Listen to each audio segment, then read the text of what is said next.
Hi, this is Jessica Valenti, and this is our second video in the new Nation video series, Ask Jessica.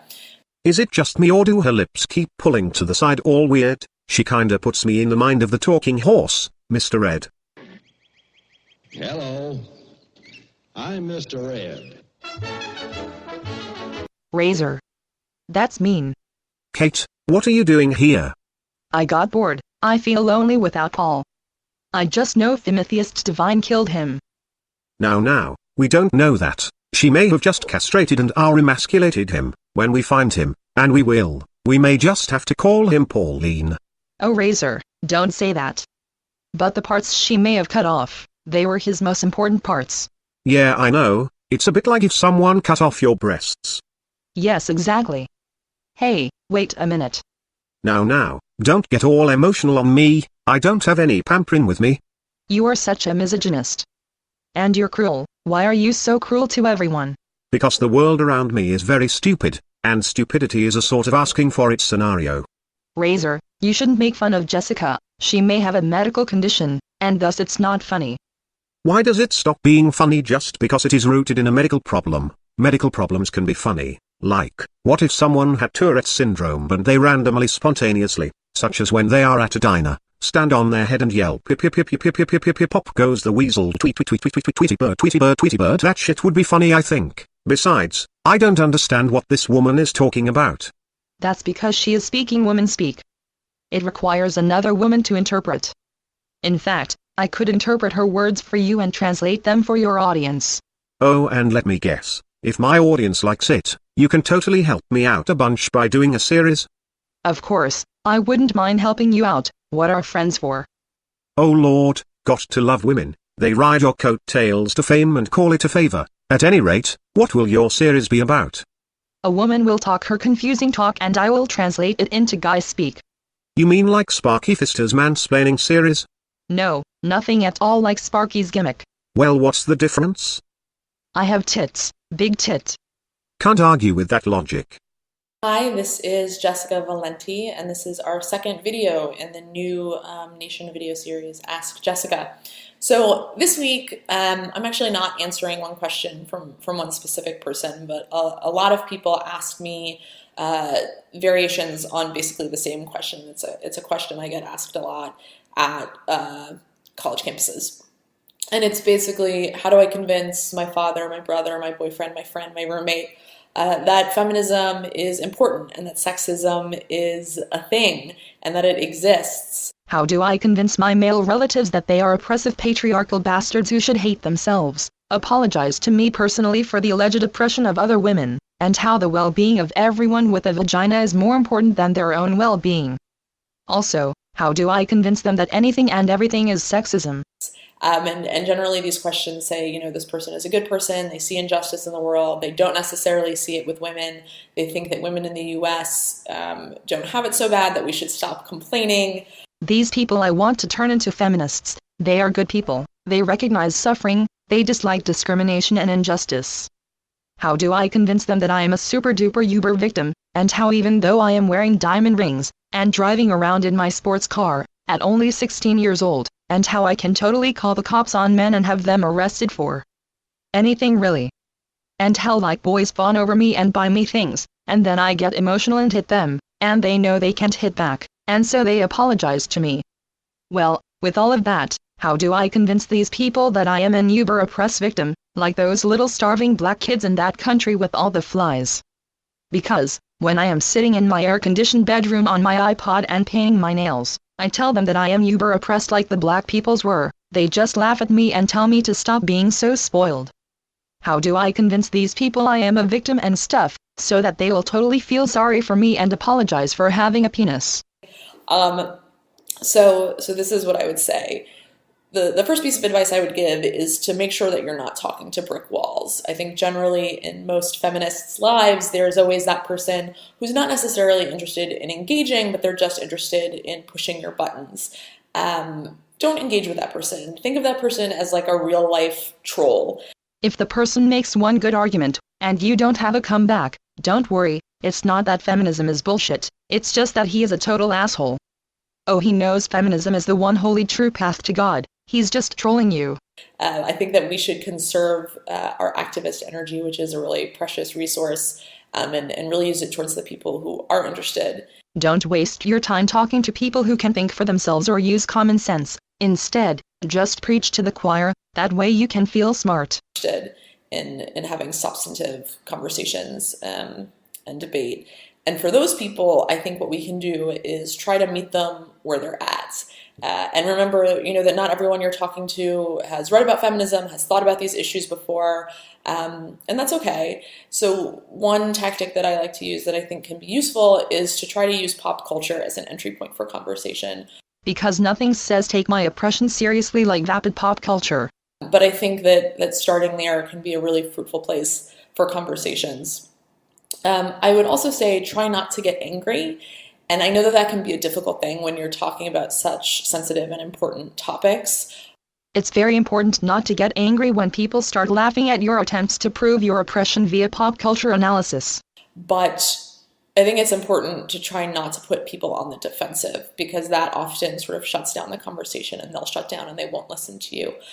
So one way to do that, to not get too angry and not put people on the defensive, is to ask them a lot of questions. Ask them about their life. Ask them why they believe that pay inequity isn't a problem, right? If that's something they believe, really, why do you think that? Tell me more about that. Start off by making shit up. Rely on heavily disproven feminist statistics like pay inequity. Women get paid less than men, just because they're female, and ask the person why they think this is totally okay. And let's not forget, the moment they mention that these statistics are bogus, they're just being a real-life troll. Stop talking to them, listen to nothing they have to say, and go blog about males being blind to their privilege. Tell me more about that.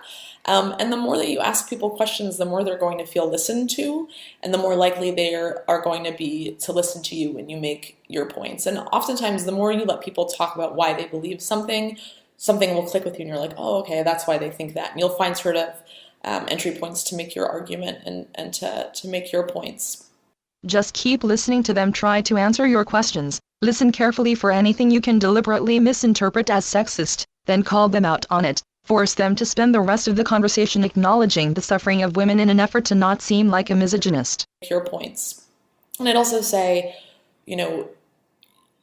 you're challenging really socially ingrained beliefs when you talk about feminism and when you talk about sexism. So you should expect some pushback. It probably means you're doing something right if someone's a little bit uncomfortable. And that's even something you can say to them. You can say, like, it's all right if you're a little uncomfortable. Put them on the spot where they have to either come out and admit they think there are inherent differences between the sexes, or get themselves tangled in their politically correct lies. If they get uncomfortable, tell them it's okay. You perfectly understand that they are a sexist pig who wants to support ideas that end up getting women raped. Tell them it's perfectly understandable that due to their rape apologetics and misogyny they feel uncomfortable trying to argue that women are anything less than slaves chained to the kitchen sink. It makes sense that you'd be a little uncomfortable. These are really intense beliefs. These are stuff that we're socialized to believe. It's okay if you feel uncomfortable with the conversation, and that can put people at ease as well.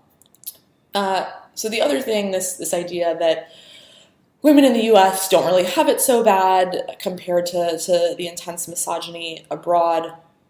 It is certainly true that there is a tremendous amount of sexism and misogyny in other countries, but I think that there is a problem in the U.S. of thinking that we have it.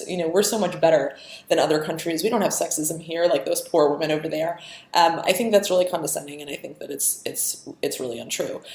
Yes, women in the U.S. have made tremendous progress, and women in other countries, depending on what country you're talking about, do have less rights. That's absolutely true.